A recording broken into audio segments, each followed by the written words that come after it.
Como explicar um resultado desses com a equipe jogando descansada?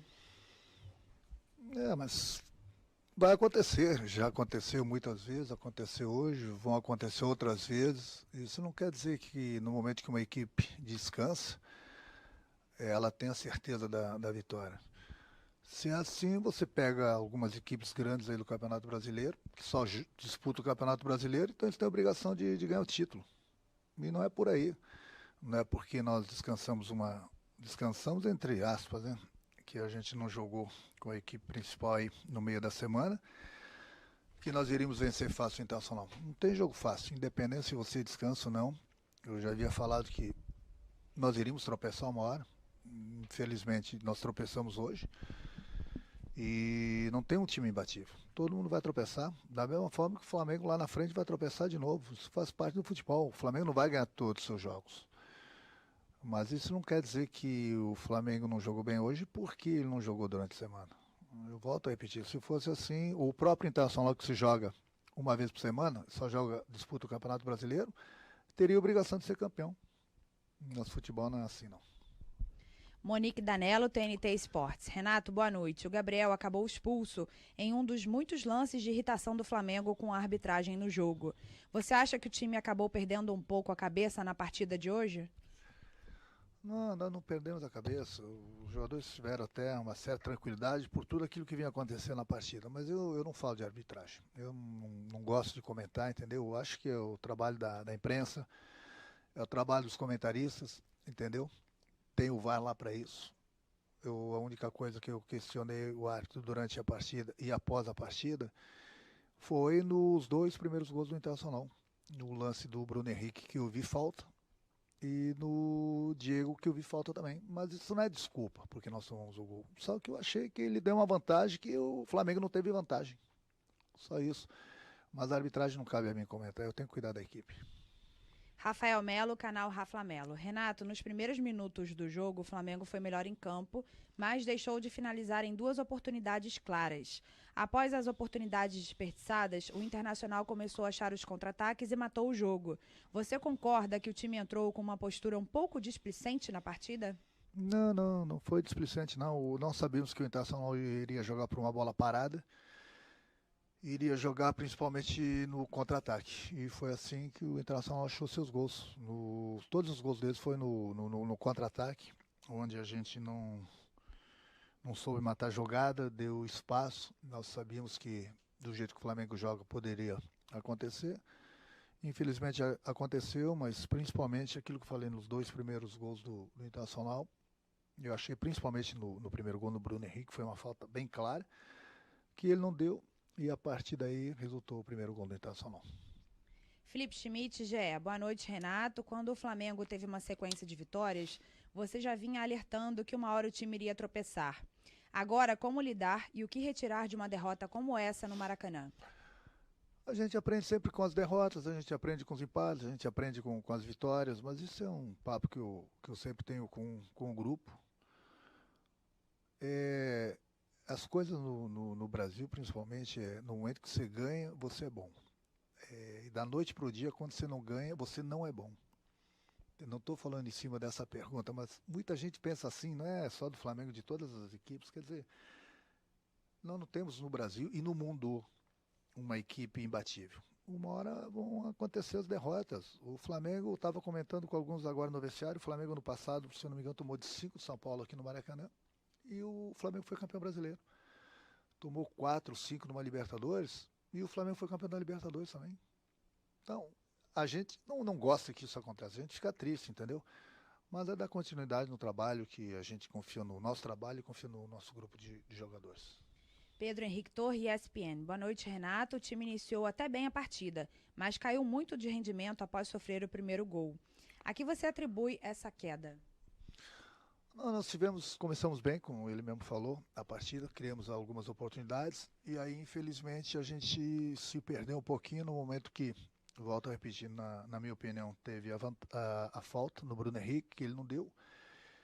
Teve a sequência, começou o gol, depois, durante a partida, até falei pro árbitro que ele estava falando muito com os jogadores estavam falando com ele, quer dizer, Não é desculpa, não estou falando da arbitragem, mas o árbitro tem que apitar de um lado e do outro. A gente não quer que o árbitro nos favoreça, também a gente não quer que favoreça o adversário, ele tem que apitar o que ele vê.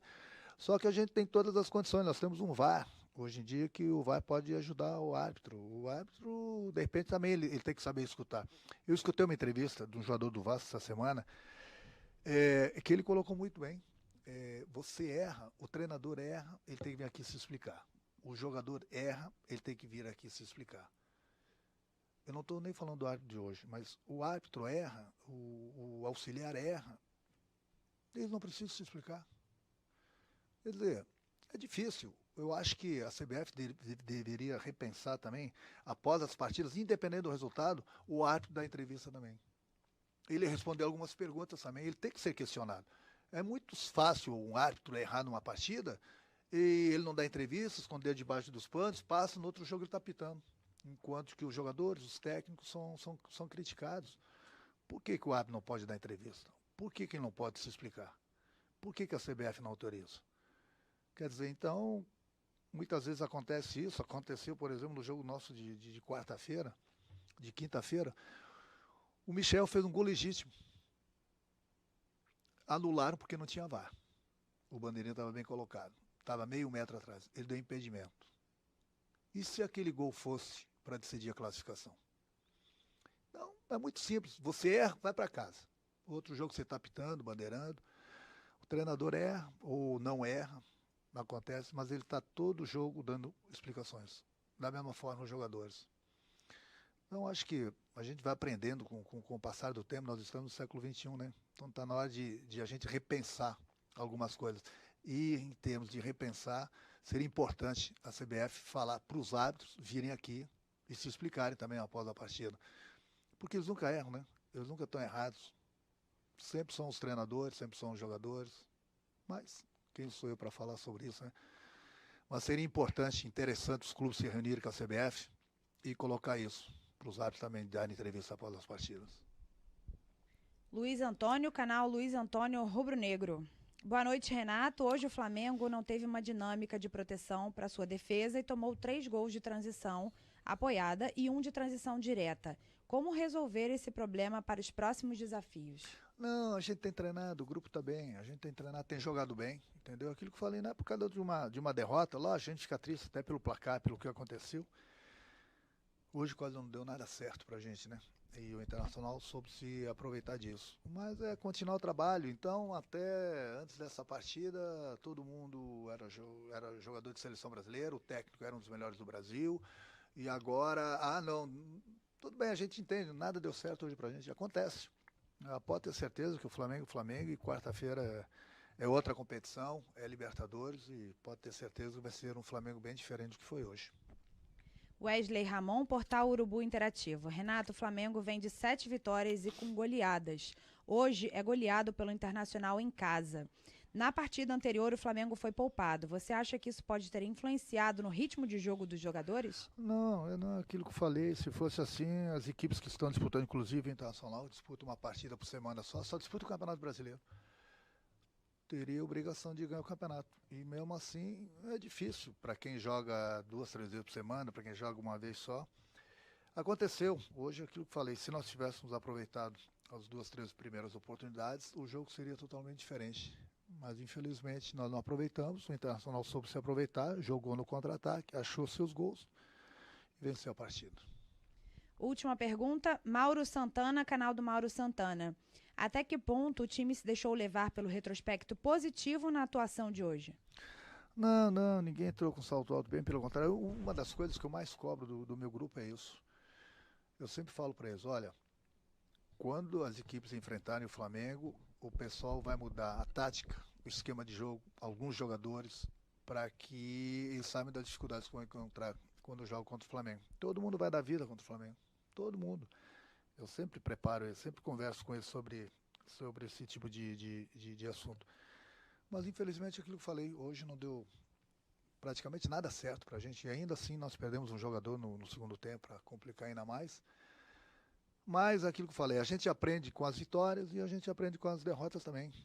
Quarta-feira tem mais outra competição, é o que eu falei, pode ter certeza que que o Flamengo vai ser o Flamengo de sempre antes dessa partida.